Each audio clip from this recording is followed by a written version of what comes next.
Alex Ramosi said this at one point. I absolutely loved it, kind of stealing it from him because it made so much sense in the context he was sharing it, but then in this context as well. So uh, let's take marketing and sales as kind of the example.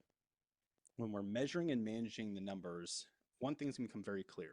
There's one or two channels, more than likely, at the start that work and provide results better than any other channel out there, right? I haven't started YouTube ads yet, but I know that doing networking, or we talked, the other week about strategic partnerships, I know that those two are working.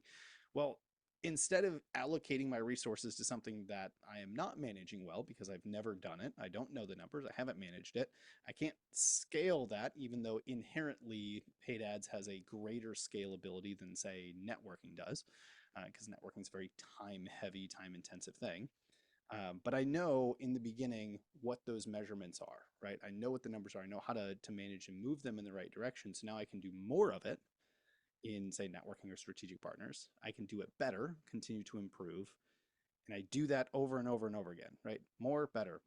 Continue to do that until the results no longer hold.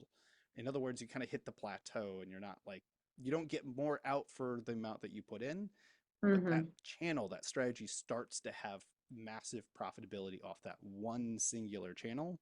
Now you can use that to do something new, i.e., moving into a new channel, new, YouTube ads, Facebook ads, paid ads, whatever it is, whatever that next thing is, and then you do the same thing and you build up that mastery within that channel. Now we're starting to talk about, this is where scalability starts to take place from a marketing and sales standpoint within a business. This is where we start to get into true scale, and what that can look like. But if we don't have that mastery piece figured out, if we don't know what we're measuring and managing, we can't do more of it. We can't do it better because we don't know what to improve and where to improve it. Hmm.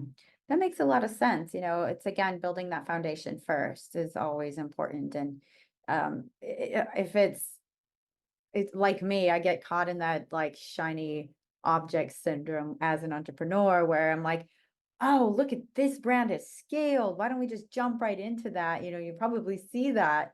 And then you see people get overwhelmed or not sure, things don't align.